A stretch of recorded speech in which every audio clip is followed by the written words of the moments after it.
Hey guys, welcome back to In the Kitchen with Tally Faye. I'm about to wrap this evening up with these cooking videos. The last thing I want to do is make for y'all what I call fried spud balls. Okay? And you know how you take homemade mashed potatoes, leftover mashed potatoes, and make the potato pancakes with them and stuff? It's kind of on that order, okay? But what I do is I've got me a little bowl here, some leftover mashed potatoes, right? I'm gonna take with this. Let me get it here. I've got me 1 egg, okay? Let me get over here. Oh, in the meantime, I needed to do this. Look at this little pot I have, y'all, and y'all can see. Let me put my finger on it. I have it's about halfway full of oil, okay? It's about half full of oil. I need my oil to be getting good and hot, okay? So I'm going to go ahead and let that be heating up.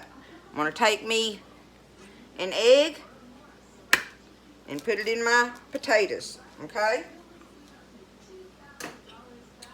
I'm going to stir that up. Get my egg stirred up in there. The potatoes already have salt and pepper in them, right, from being leftover mashed potatoes. Okay? Alright, I've got me an egg in there.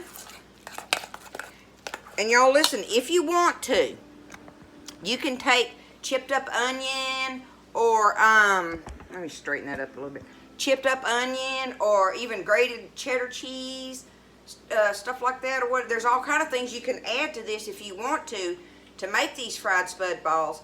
But I like them just fried. They are so good, y'all. It's crispy. It's a crispy fried ball. We're going to deep fry them in this grease. And you bust them open and it's the creamy mashed potato on the inside. They're so good, y'all. I love these things, okay? But it's all about frying them. You can't pan fry these. You have to drop them in some grease that they can float in. And you have to fry them easy as well, because that you want them to cook good. You want your egg and stuff in the center to cook good and tighten up your potatoes, okay? And on top of it, it's all about the crunch on the outside of the ball, right? So, anyway, my grease is getting hot. I've got my egg stirred in here. Now let me get me some flour. Again, I've showed y'all before, my little flour scoop is 1/3 of a cup, so I'm going to shake that off of there and we'll see. I'm probably going to put all of that in there, y'all. I'm just going to do it. It's not a science, okay? You just want to put enough flour in here so that you can stir this up and be able to roll balls with your hands, okay? So let me see what I got here. I'm going to put some more flour in it, y'all. I want more than that. That's a little too creamy, okay? I'll get me another. I've got another 1/3 of a scoop here. Let me see what that does.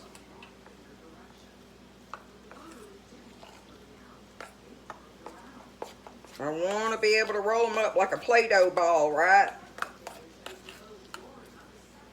And to where they'll hold together when I drop them in that grease. And sometimes I don't get enough in there, and you'll know it when you drop in that grease and it just starts falling apart rather than staying together in there, right? So see, I went ahead and just put that in there. So now I know I'm going to have me enough flour. Or I say that, I'll know when it hits the grease, right? Okay. See what it looks like now? It's pretty thick in there. Okay.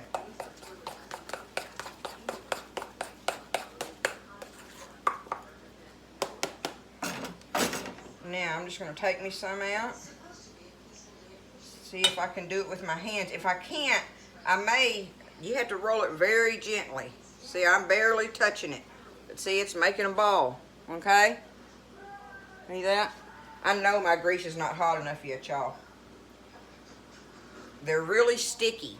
So another thing I can do is come over here and get my flour canister and just get me some flour on my hands. See? And I can do that. Watch. I bet that'll help. Oh, absolutely. Put you some flour on your hands, and it'll just roll beautifully in there. Look at that. See there?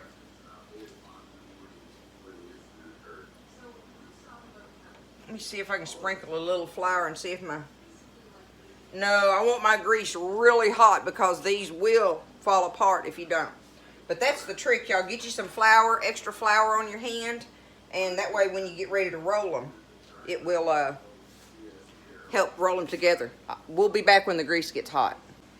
Okay, so my grease is getting hot enough now. It's gonna be hard for y'all to see down in there, but okay, I'm gonna get me another spoonful. Get me a little flour on my hands here.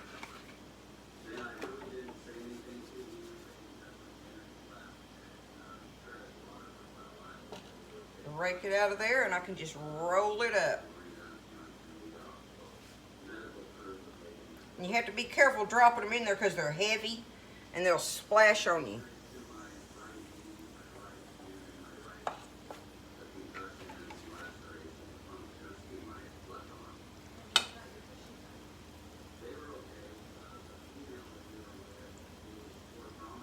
That's all you do.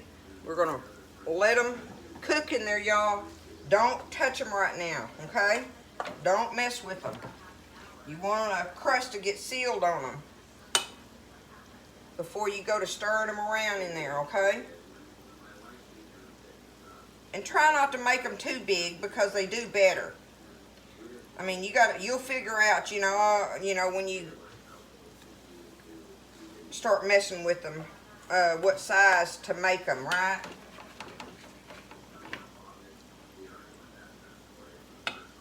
But they really are good with like cheddar cheese in there, and like I say, some chipped up green onion. You can do them kind of like a loaded baked potato or something, you know.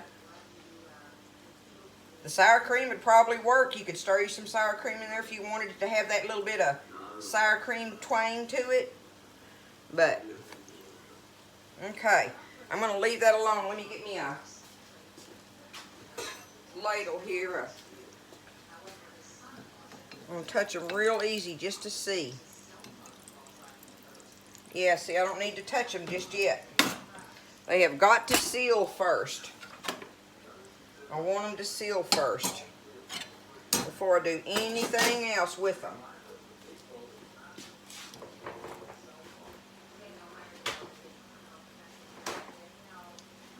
Get me some paper towels here, and we'll be ready to take them up. I'll show y'all when they start getting brown, but like I say, at this point, you know, every now and then you can reach down in there once you realize they've got a crust on them, and you can gently stir them around so that they get cooked evenly, right?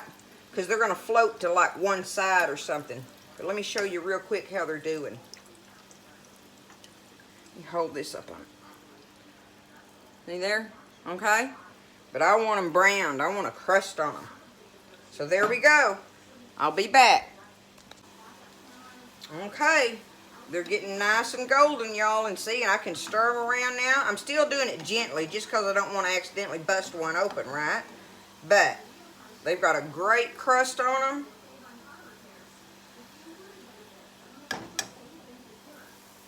Look at that. They've got a crust on them. I'm going to take them over here and just take them out and let them sit there. Let them rest a minute as well. It's good to let them rest. But I do sometimes like to take, like I say, the potatoes already had salt in them, but while they're still a little bit hot like that, salt them, or get you some, you know, ranch powder and sprinkle on them, or garlic powder, or garlic salt, anything like that, any kind of flavorings you might like to, you know, have a bite on your crust with and stuff. But that's going to be, I'm going to move this out of my way.